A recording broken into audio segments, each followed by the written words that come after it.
Assalamualaikum warahmatullahi wabarakatuh. Eh, Syukur alhamdulillah kawan-kawan sekalian, kita masih diberi kesempatan untuk melakukan aktivitas sehari-hari dan dalam lindungan Tuhan Yang Maha Kuasa. Saudara sekalian, kali ini kita kembali berjumpa di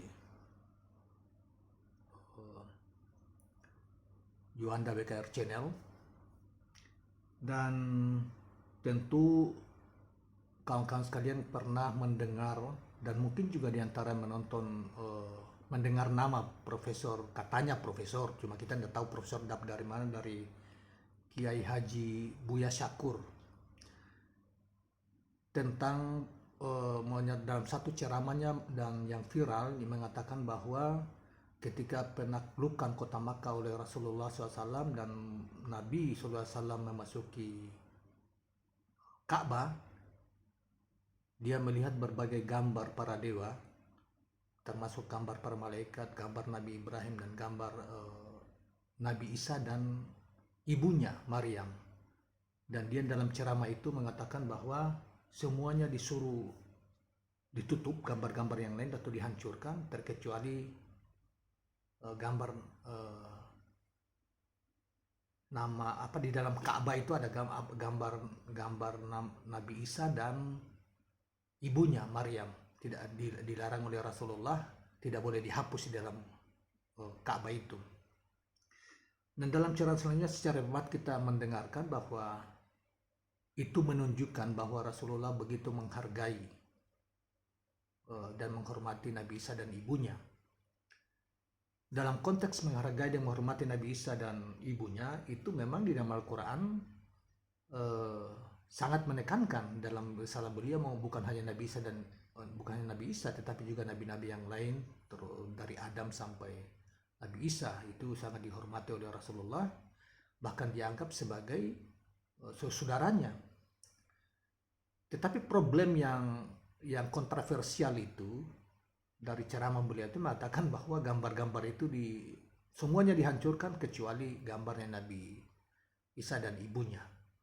Sehingga dia berkesimpulan pertama bahwa dia sangat menghormati. Ya, kalau menghormati itu jangankan itu juga ditekankan, bahkan diajarkan kepada seluruh umat manusia, bahkan bagian dari iman bahwa kita harus percaya tentang kenabian dan kerasulan Nabi Isa alaihissalam. Bahkan ibunya yang tersucikan itu kita muslim mempercayai itu. Nah, Al-Quran juga menekankan itu. Tetapi kalau dalam bentuk berhala berupa gambar yang tidak jelas itu kontroversi. Satu. Yang kedua, bahwa beliau juga menunjukkan bahwa mengatakan bahwa sebagian tokoh-tokoh Quraisy itu menganggap karena saking dekatnya Nabi Muhammad dengan kaum Nasrani di Makkah pada saat itu, sehingga sebagian tokoh mengatakan Islam itu bagian dari sekte Nasrani. Dan dia seakan-akan biasa saja mengatakan seakan-akan ya bagian dari sekte Nasrani gitu loh. Ceramahnya tidak terlalu panjang yang di video ini saya cermati, dan ini cukup juga mengganggu tentang bisa juga mengganggu keyakinan dan lain sebagainya ya. Apalagi dibilang Islam juga bagian menurut itu. Tapi sepanjangnya kita baca sejarah-sejarah, siapa tokoh-tokoh Quraisy yang mengatakan itu? Hampir tidak kita temukan. Nah, saya membolak-balik berbagai buku kitab sejarah, baik itu yang ditulis oleh orang Islam, sarjana-sarjana Islam, bahkan sarjana-sarjana Islam di masa awal yang juga sering katakan, misalnya kitab Al-Maghazi yang ditulis oleh Al-Waqidi, maupun sejarah hidup Nabi yang ditulis oleh oleh Ibnu Ishaq. Tidak ada. Ada juga kemudian yang paling modern, sejarah hidup Muhammad yang ditulis oleh Dr. Muhammad Haikal, kemudian Profesor Dr. Sejarah hidup Nabi yang ditulis oleh Profesor Quraisy Shihab. Ada juga kemudian misalnya juga Muhammad yang ditulis oleh Profesor Martin Lings atau Abu Bakar Sirajuddin, dan lain-lain sebagainya, Profesor Haiti dan lain sebagainya, juga tidak mengatakan seperti itu.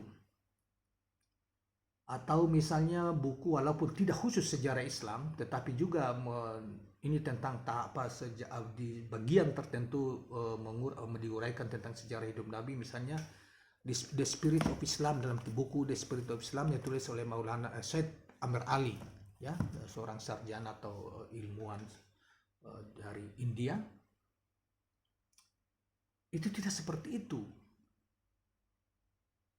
Bahkan seluruh buku sejarah yang awal maupun yang kemudian ditulis oleh sarjana-sarjana atau sejarawan-sejarawan Islam maupun yang lain seperti Profesor Kahiti, kemudian juga Martin Links yang kemudian masuk Islam, bahkan Dr. Marshall G. S. Hodgson, seorang ilmuwan sejarah peradaban dari Amerika Serikat, yang dalam bukunya Defensor of Islam, setidaknya dalam buku pertama dari beberapa bagian buku ini, Defensor of Islam misalnya ini ya, sama sekali tidak menyinggung soal tentang yang ada adalah penghancuran seluruh patung-patung dan penghancuran seluruh gambar-gambar yang dilukis dalam Ka'bah. Nah, saya memang saya memang lihat juga buku Muhammad yang di Muhammad Sang Nabi, ini terjemahan Indonesia dari Karen Armstrong, seorang ahli penulis buku yang paling terkenal, History of God atau Sejarah Tuhan, seorang sejarawan yang dan akademikus yang sangat otoritatif gitu ya. Yang saudara sekalian, beliau menulis buku Muhammad, A Biography of the Prophet. Itu memang dia sampaikan ya, dia katakan bahwa di penghancuran gambar-gambar yang ada di dalam Ka'bah maupun penghapusan gambar-gambar dan penghancuran dan patung-patung yang ada dalam Ka'bah dan sekeliling Ka'bah, beliau mengutip sepintas sedikit ya, bahkan dengan bahasa konon dan juga konon bahwa Nabi Muhammad membiarkan melarang penghapusan gambar Yesus dan gambar Nabi Isa dan ibunya. Itu aja bahasanya, dan itu cuma di dalam kitab ini ya, konon, dengan menggunakan bahasa ini yang ditulis oleh Karen Armstrong. Ya, ini bukunya. Di dalam Martin Links, sejarah Muhammad ya, ini Martin Links tapi Abu Bakar Sirajuddin setelah masuk Islam, itu versinya dia mengatakan seluruh gambar termasuk Yesus dihapus terkecuali gambar Nabi Ibrahim yang dilarang Nabi. Jadi versinya berbeda-beda, tetapi seluruh kitab misalnya ini ya, ini penghancurannya total, tidak ada, itu Quraisy Shihab ini ya, punya kitab itu tidak ada seperti itu, seluruh gambar apa-apa dihapus. Ini malah justru kalau dari Muhammad Haikel mengatakan mengatakan bahwa Nabi juga malah marah ketika Nabi Muhammad itu gambar Nabi Ibrahim di dalam Ka'bah itu dianggap dipakai di gambar Nabi Ibrahim itu memegang panah undian. Rasulullah marah kemudian disuruh hapus gitu loh. Nah, ini kalau sejarawan ini memang seorang seorang sejarawan yang dan intelektual Islam yang sangat otoritatif gitu ya. Nah, kemudian The History of Arab yang di dalamnya mengupas satu bagian mengupas tentang sejarah hidup Nabi ya. Ini Profesor Kahiti. Ini sama sekali tidak ada disinggung tentang, bahkan yang disinggung adalah penghancuran seluruh berhala baik dalam bentuk gambar dalam Ka'bah maupun berhala yang ada dalam Ka'bah termasuk yang di sekitarnya. Itu juga tidak dikatakan bahwa ada ini kemudian dibiarkan gambar Nabi Isa dan ibunya kemudian dibiarkan. Bahkan Nabi Muhammad pun disuruh bersihkan karena itu dianggap rekaan, hanya rekaan orang-orang kafir pada saat itu, sehingga bahkan itu dianggap bagian dari berhala. Nah, ini tadi saya katakan api Islam itu, The Spirit of Islam, Maulana Muhammad Ali. Syed Amir Ali, bukan Maulana Muhammad, saya ada Profesor Syed Ahmad Ali, itu mengatakan juga begitu, penghancuran total dari seluruh bentuk-bentuk gambar yang dalam Ka'bah maupun yang ada di dalam termasuk dalam bentuk patung lain sebagainya. Semua jenis gambar. Ini yang paling awal yang saya katakan Ibnu Hisham ya. Ini Ibnu Ishaq yang kemudian ditahqiq kitab ini oleh Ibnu Hisham. Ini nggak ada, bahkan seluruh gambar itu dihapus termasuk gambar Nabi Ibrahim, tapi tidak disinggung tentang Nabi Ibrahim maupun Nabi itu dihapus, diperintahkan untuk hapus semuanya. Apalagi Al-Maghazi yang paling tua yang ini.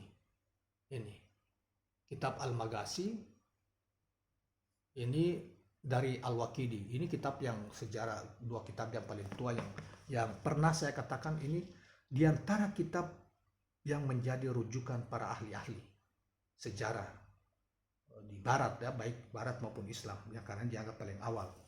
Nah, saudara sekalian, karena itu saya menganggap saudara Pak Kiai Buya Sakur, apalagi dia bukan seorang sejarawannya, pendidikannya pun sastra dan drama gitu ya, yang kemudian di Indonesia menjadi kiai, yang kemudian bertapa dan kemudian keluar bertapa yang menjadi penceramah yang seperti yang viral di video dia, banyak kontroversi karena saya menganggap ada kebohongan penyimpangan sejarah yang seakan-akan dikenalkan bahwa itu suatu kebenaran, bahwa itu benar adanya, padahal kalau kita baca berbagai kitab sejarah, bahkan para ilmuwan dunia, bukan hanya di kalangan Muslim maupun Muslim, tapi juga di kalangan Yahudi, Kristen maupun lain sebagainya, atau sejarawan yang lain dari Rusia dan lain sebagainya, tidak ada seperti itu. Nah, dia memang mengutip sebuah kitab, tapi tidak jelas nama kitabnya, dan penulisnya dia sebutkan, mengatakan bahwa itu dilarang. Memang tadi saya katakan bahwa itu yang ini Karen Armstrong. Ini ya, yang tadi saya sebut, ini diterjemahkan dalam bahasa Indonesia itu Muhammad Sang Nabi. Bukunya yang dia tulis ini memang banyak pemujaan Karen Armstrong itu di dalam tentang pribadi Nabi Muhammad, termasuk juga Anihmaris Kimmel ya. Cuma itu tadi saya bacakan saja bahwa ini, saya bacakan saja bagian yang ini yang saya tandakan ini ya, ininya. Ini saya bacakan saya bagian ini yang dia singgung sedikit ini. Atau nanti Anda atau pendengar bisa mengecek ini di dalam buku-buku sejarah, terutama khusus yang tentang yang ditulis oleh Karen Armstrong. Misalnya di dalam Ka'bah dinding-dinding dihiasi gambar-gambar dewa-dewa berhala dan Muhammad memerintahkan untuk melenyapkan semuanya. Saya ulangi ya. Di dalam Ka'bah, ini kata Profesor Karen Armstrong yang nulis buku tentang ini. Dinding-dinding dihiasi gambar-gambar dewa-dewa berhala dan Muhammad memerintahkan untuk melenyapkan semuanya. Meskipun dikatakan bahwa dia membiarkan meskipun dikatakan, berarti artinya kan tidak jelas sumbernya, juga dia tidak kutip juga. Meskipun dikatakan bahwa dia membiarkan lukisan Yesus dan Maria, tapi di ujungnya ia mengatakan akhirnya Islam akan melarang penggunaan semua citra dalam penyembahannya, karena hal itu akan mengacaukan pikiran dari Tuhan dan membiarkannya menjelma pada simbol-simbol kemanusiaan Tuhan. Artinya sesungguhnya simbol-simbol gambar dan patung-patung itu sebetulnya dilarang keras di dalam Islam, baik itu Nabi Muhammad maupun sahabatnya setelahnya. Jadi itu itu nggak benar. Bahkan Nabi Ibrahim pun dalam ini sejarah hidup Nabi itu pun marah Rasulullah ketika digambar Nabi Ibrahim kemudian suruh hancurkan, dihapus gitu loh. Nah, walaupun ada versi yang tadi saya katakan bahwa oleh Profesor Martin Lisk dalam bukunya tentang kisah hidup Muhammad, dan ini dari sumber klasik. Nah, itu dia mengatakan ini Muhammad his life based on the earliest sources. Dia mengatakan bahwa terkecuali gambar Nabi Ibrahim. Katanya Nabi Muhammad suruh mengecualikan itu. Tetapi dalam kitab yang lain, khususnya sejarah yang tulisan Dr. Muhammad Haikal, itu malah justru Rasulullah marah karena dianggap bahwa mengapa Nabi Ibrahim kok manusia yang yang Bapa monoteisme atau tauhid, kok digambarkan digambarkan memegang panah undian sehingga disuruh hancurkan semuanya. Apalagi dalam kitab-kitab sumber-sumber asli awal seperti kitab Al-Maghazi yang ditulis oleh Al-Waqidi, kemudian kitab Sirah Nabawiyah ditulis Ibnu Ishaq. Nah, sama sekali tidak ada, bahkan disuruh hancurkan semuanya. Termasuk juga Pak Quraisy Shihab juga begitu, The Spirit of Islam juga begitu, yang Syarif Tami Ali dan lain sebagainya. Jadi cuma dua ini, yang satu mengatakan kecuali gambar Nabi Ibrahim, kemudian yang satu mengatakan konon, yang tadi saya bacakan oleh Anhimberes Kimel itu. Nah, bukan Anhimberes Kimel ya, siapa namanya? Kerem Armstrong. Nah, kalau Anhimberes Kimel nggak ada sama sekali ini bukunya Anhimberes Kimel, Profesor Anhimberes Kimel. Tidak ada sama sekali, apalagi buku-buku yang lain. Ini Defensor of Islam, Profesor G. Hodgson, nggak ada. Bahkan digambarkan situ dihancurkan semua berhala-berhala dalam bentuk gambar maupun berhala dalam bentuk patung-patung. Diperintahkan oleh Rasulullah untuk hancurkan semua. Nah, apalagi misalnya, ini ada Profesor Fajrul Rahman punya buku, walaupun ini buku tidak khusus menjelaskan tentang sejarah hidup Nabi, tetapi tentang Nabi Muhammad sejak kecil sampai penaklukan itu juga digambarkan di situ. Dan ketika dimasuki Ka'bah juga digambarkan di sini, menghancurkan semuanya. Tidak ada katanya ada yang tersisa misalnya gambar Yesus atau gambar Nabi Ibrahim. Ada, tetapi perintahnya dihancurkan semuanya. Karena itu bagian dari bagian dari peninggalan paganisme, pagan.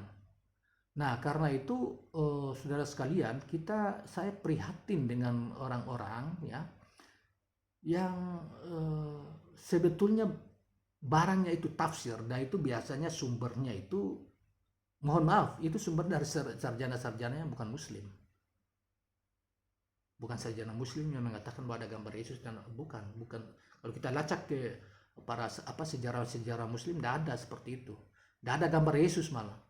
Tapi itu ada muncul di 1-2 ini tapi itu pun tidak berani diurai. Seperti yang tadi saya katakan, ada buku yang ditulis oleh Karen Armstrong itu tentang sejarah hidup Nabi ya, atau Muhammad sang Nabi gitu ya. Tulis yang bukunya terkenal tentang masalah The History of God atau sejarah Tuhan. Nah, jadi kembali kepada apa yang dikatakan oleh Buya Syakur, walaupun sebetulnya tujuannya sekali lagi kita bisa membaca, karena setelah itu dia bawa ke konteks kehidupan kerukunan beragama dalam konteks Indonesia. Jadi ini mencari pembenaran, mencari sesuatu yang sebetulnya tidak ada hubungannya ya sebetulnya dengan kehidupan toleransi di dalam beragama.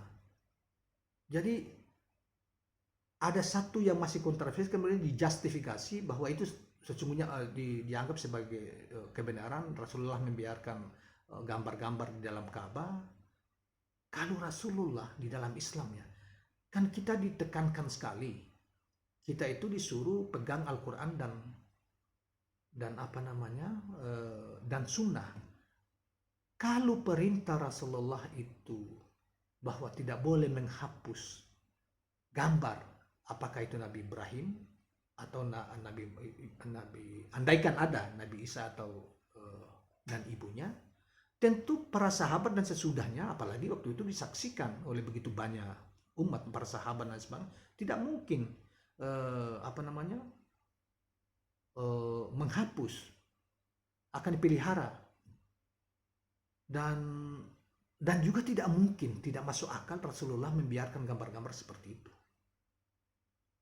Selain karena para sejarawan juga Muslim awal juga tidak pernah menggambarkan bahwa Rasulullah menyuruh biarkanlah gambar-gambar itu. Justru Rasulullah memerintahkan supaya penghancuran terhadap seluruh gambar yang ada dalam Ka'bah maupun patung-patung, termasuk patung berpati yang Rasulullah sendiri suruh hancur dari tangan Rasulullah untuk hancurkannya. Jadi itu kan kebiasaan paganisme ya.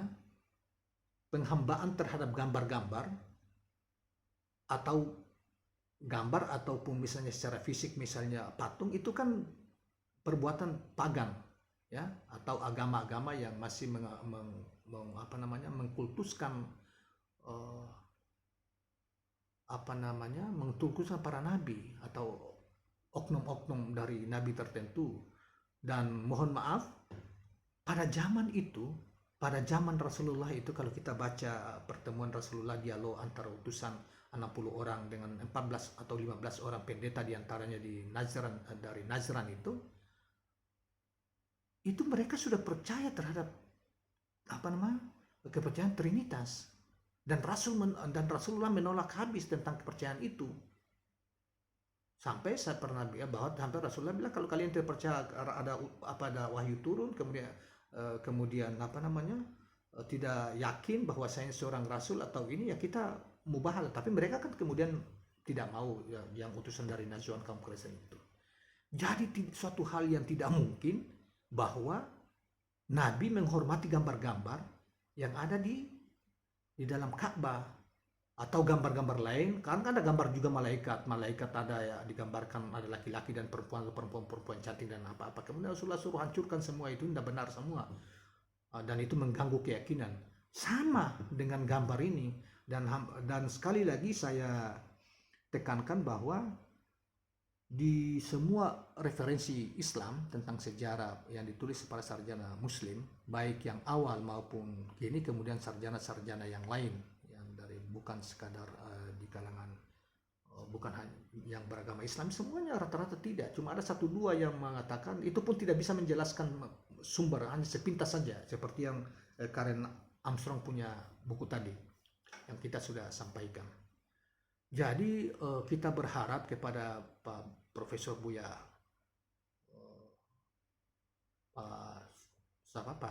Pak Buya Sakur itu, dan dia bukan ahlinya di situ ya, kita baca riwayatnya, banyak latar belakang pendidikan juga tidak jelas di ininya, cuma memang ada ahli drama, kemudian baca sastra ya. Jadi cuma saya agak kita lihat dia punya ini, kemudian tidak tuntas membahasnya, sepotong-sepotong dilempar, kemudian tidak komprehensif ininya.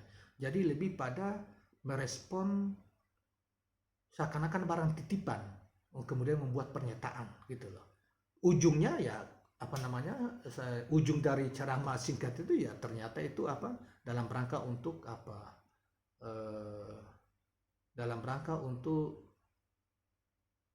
membangun solidaritas, penghormatan kepada sesama penganut agama atau agama-agama yang lain. Kayak itu mah bukan cuma Kristen, itu termasuk Yahudi atau orang Hindu, Buddha juga harus begitu. Memang bagi kamu agama kamu, bagi kami agama kami, atau bagi kalian keyakinan kalian, dan bagi kami keyakinan kami. Itu jelas di dalam Al-Quran surat Al-Maun itu, lakum dinukum waliyadin. Jadi jangan membuat, apalagi mengaku sebagai kiai atau ulama, jangan menganggap bahwa umat ini bodoh. Dan kita berharap kepada teman-teman sarjana-sarjana yang terdidik yang memiliki kitab-kitab itu membuat sebenarnya mengcounter lah, meluruskan setidaknya supaya orang jangan tergiring dengan hal-hal seperti itu, dengan opini satu orang yang hampir coba ya, orang liberal kayak Profesor Dr. Nurholis Majid atau agak sedikit liberal dalam konteks pemikiran gitu ya, untuk menafsir teks. Atau Gus Dur misalnya, Kiai Haji Abdul Rahman tidak pernah membuat pernyataan seperti itu. Karena kita tahu bahwa mereka orang yang sangat scholarship, dan pasti membuat pernyataan punya argumen-argumen dasar-dasar yang kuat yang mereka pernah baca. Kalau ini kan kita tidak jelas kitab yang disebutkannya, bahkan tidak disebut siapa penulisnya. Coba lihat ulang video yang yang dalam video di YouTube itu.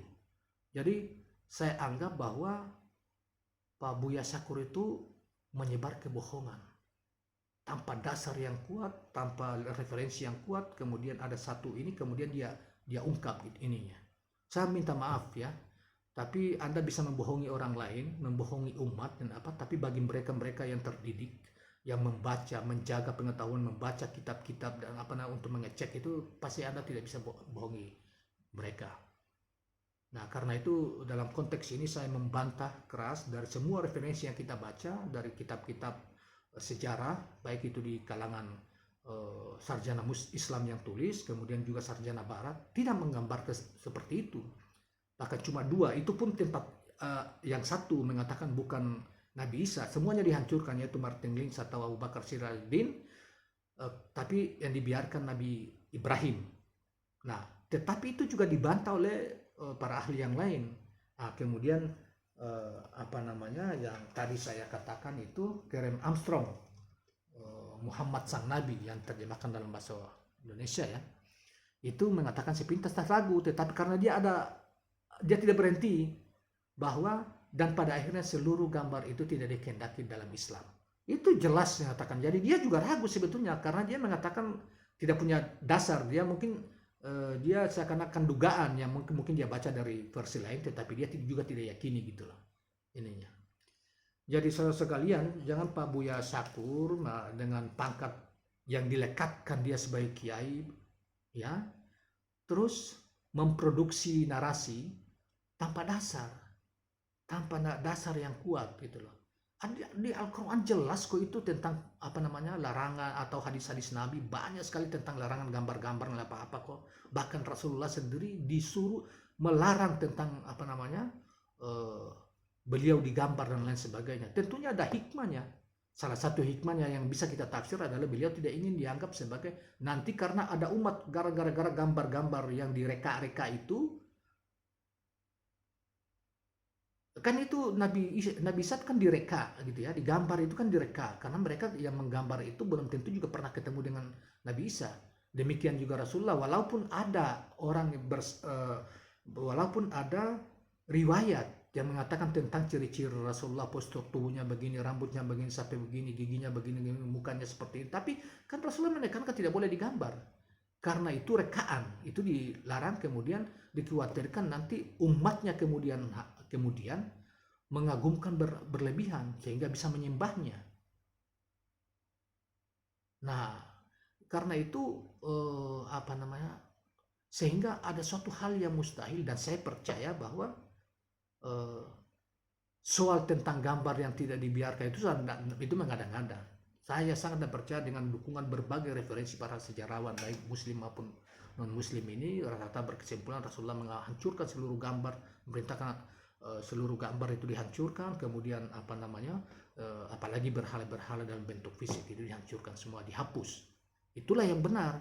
Apa namanya kita bisa hubungkan dengan atau kita bisa mengerti atau membenarkan karena memang di dalam Al-Quran juga melarang hal-hal yang seperti itu, hal-hal tentang masalah itu ya kepercayaan terhadap apa namanya gambar, bukan gambar itu ini berhala-berhala dan sebagainya, itu kan berhala gitu ya. Nah kemudian apalagi dalam dalam hadis-hadis Nabi atau sunnah-sunnah Nabi itu kan bentuk berhala dalam bentuk gambar, jadi adalah tidak mungkin. Dan sekali lagi saya ingin tekankan bahwa dari berbagai referensi sejarah para sejarawan muslim awal maupun sekarang, bahkan juga bukan yang muslim juga sama bahwa Rasulullah memerintahkan supaya seluruhnya dihapus, termasuk gambar Yesus dan ibunya Maria, itu langsung dihapus semua karena itu bersifat rekaan semua dan itu tidak mengganggu, dan Rasulullah tidak mau ada gambar-gambar seperti itu. Bahkan dirinya pun dilarang untuk direka, untuk digambar ya, karena zaman itu juga teknologi foto tidak ada sama sekali. Ya tapi kita mohon maaf ya, karena teknologi apa namanya foto dan lain sebagainya belum ditemukan. Karena itu kita Muslim, ya mohon maaf kepada yang lain-lain yang percaya ada menampilkan Tuhan mereka ada gambar seperti ini, kan rekaan dan itu dilarang di dalam Islam. Itu kan kita sangat dilarang untuk mereka-reka itu. Reka itu kan tidak tepat gitu ya, namanya juga khayalan kemudian diproduksi gitu ya. Nah Karena itu sekali lagi saya tekankan bahwa Buya Sakur telah membuat kebohongan, ya, kebohongan, apalagi sumbernya dia sebutkan juga tidak jelas, kitabnya kita ulang-ulang cek suara kitab apa, kemudian juga tidak sebut siapa yang penulis kitabnya. Ujung-ujungnya ternyata hanya ingin menyenangkan orang demi apa namanya, kerukunan umat beragama. Kerukunan umat beragama tidak harus seperti itu, ya. Saya harapkan, kita berharap orang seperti Pak Kiai Syukur yang banyak dia membuka pengajian apalagi di YouTube, kemudian dia punya nama dan sebagainya, walaupun secara scholarship, ke akademik, keahlian, sebetulnya beliau bukanlah ahli sejarah, dia pendidikannya juga karena katanya, ya, ini banyak versi juga, pernah kuliah di Mesir itu perguruan tinggi, kita tidak tahu gitu, cuma di reka-reka seperti itu, kemudian pernah di Mesir belajar tentang drama, teater, kemudian di Syria, kuliah di Irak atau di Mesir tapi jadi perhimpunan pelajar di Suriah, masuk akal nggak kira-kira itu? Nah, jadi ini banyak kontroversi tentang orang ini, dan saya sebetulnya awal-awal lihat ini kan banyak dia pidato tentang ceramah tentang ilmu-ilmu tasawuf lah, ya, ilmu tasawuf, tapi kalau kita baca tentang buku-buku tasawuf yang lain lebih terpercaya, ya, ininya seperti Futuhat al-Makkiyah Ibnu Arabi, Ibnu Arabi, kemudian Syekh Abdul Qadir Jailani dan lain-lain sebagainya, jauh lebih dipertanggungjawabkan secara otoritas keilmuan dan keulamaannya dibanding orang yang katanya mendapat visi di dalam hutan 40 hari kemudian pulang kemudian mengajarkan ilmu tasawuf. Mohon maaf, ya, mohon maaf sekali. Bagi kita yang sekolah, sebaiknya mengecek ulang-ulang dari sumber-sumber Islam yang otoritatif. Terima kasih. Assalamualaikum warahmatullahi wabarakatuh. Kawan-kawan sekalian, jangan lupa subscribe dan like serta komen channel ini. Terima kasih.